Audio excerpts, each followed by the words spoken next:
not quite done.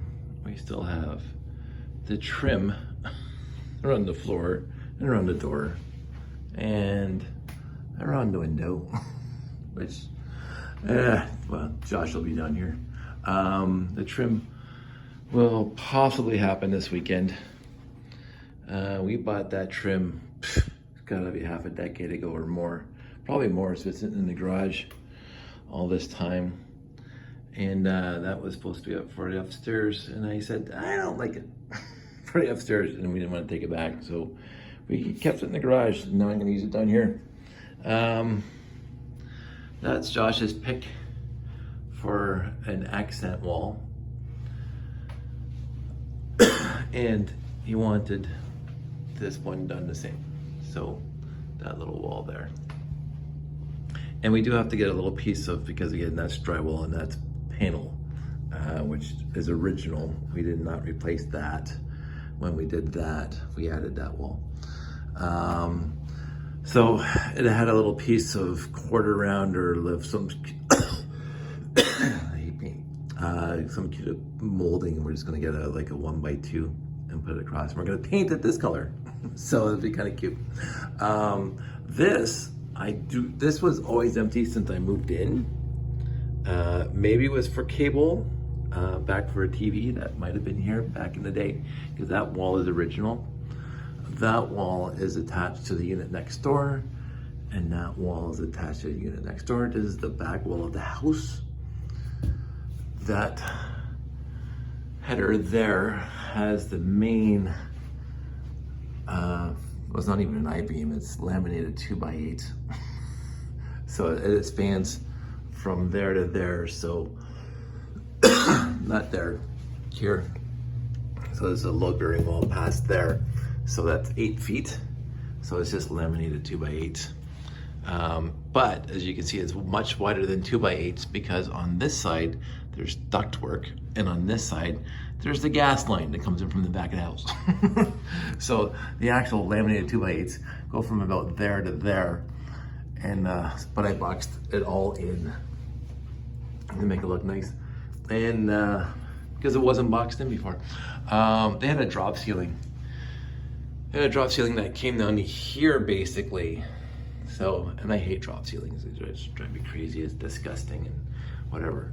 And then here, this boxed in is for, I mentioned this before, laundry, vents to the rest of the house, Freon for the old air conditioner, all the security camera wiring, and a little bit of network wiring that goes throughout the rest of the house. So I'm just gonna put a cover over that and I can get access. Sandy found this on Marketplace the other day, and we just picked it up today after Josh's football game, and that's gonna be his closet. Like that, we have to, somebody touched this with a roller. So when we were doing that wall, so we'll fix that, and somebody touched, this was me. And I think there's one over here, right there, that was me. So we'll get that done. This room for this color that Josh picked, took the entire gallon, 2 coats all the way around, and I barely had enough. I was scraping the bottom of the can to get the headers done. So, and I can see that right there. So this is only 1 coat. So what's gonna happen is, we love this color so much that I want it in the room when we redo Josh's room upstairs after he moves on here, because we're gonna fix that room up, take the closet out, and then that'll give me more room for leg room, but we're gonna paint that room this color. Because it's a beautiful color. And this is Josh. This was his idea. The crimson or red wall accent. And we thought, oh, that's gonna be too dark and blah, blah, blah. It actually looks quite good. As long as it stays there. The entire room would be stupid dark if it was that color. But the accent wall. And again, his bed's gonna go here, underneath the window. His TV's gonna be mounted up there. Worry about that later. His desk is either gonna be on this side or this side. And that's his closet. So we are a weekend away from getting, and I already have the trim work for the door because I had it on the wall and I just took it down because I just had it bradded to the wall. I didn't paint it or anything.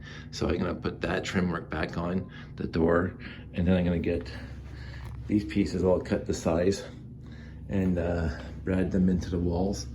And then we're gonna get the carpet stain cleaned, and then hopefully the rust stains will go away. And then he can move down here, and then we can start tearing apart his room upstairs. Because we're taking out the closet. The closet is just a big waste of space up in his room. So it's gonna be the Lego room right now, but if somebody moves in, they can buy a wardrobe or something like that. A pack system. We would love a pack system from IKEA, but that's not gonna happen. Right now we're fine. So yeah, the lighting is, of course, is 4 LED G10s, GU10s. That one's a little loose. It broke. One of the clip piece broke, and I haven't got around fixing it yet. So I'm gonna try to fix that before Josh moves down here. So it's a little. You can obviously be in this room and it's bright enough, but not for reading and other stuff. So we're gonna have probably a few desk lamps for Josh down here.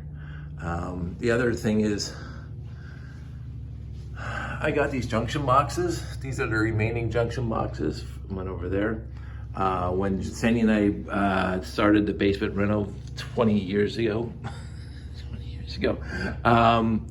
we gutted the basement right back to the walls. Not this wall, because this wall is fine, but all the other walls were taken down and re-drywalled, except for that one again, and I'm too lazy. But and the whole ceiling, it was a drop ceiling, so we take the entire drop ceiling down, and there was like 5 or 6 previous owners worth of electrical up there.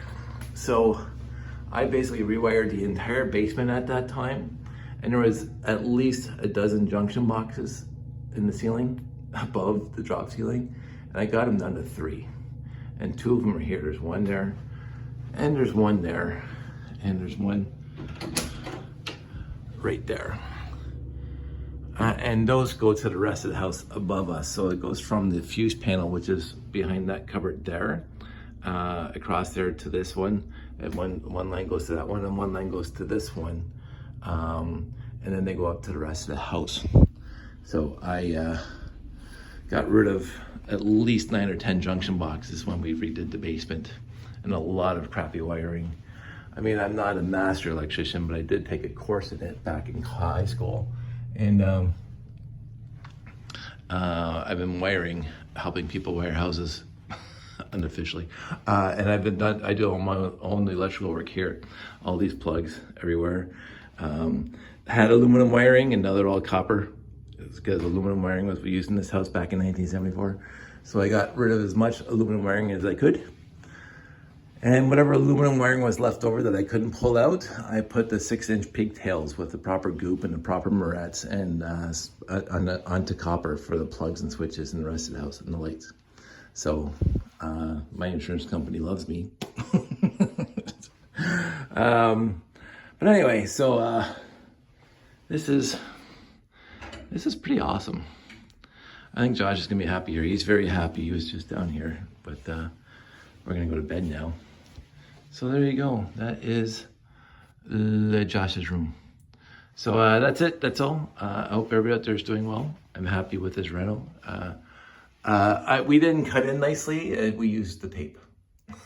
So the tape worked overall fantastically well, because I can't cut in forth anything. I'm not a painter, but cutting in with tape was a lot easier than not having the tape. So yeah, and that's going to be a lot of work, but I can do that whenever. We're going to get Josh down here first, and then going to start boxing that in and making it look nice. But he'll still have a nice little shelf here to put stuff on. So that's it. That's all. Everybody out there, stay safe, take care, and I will talk to you soon.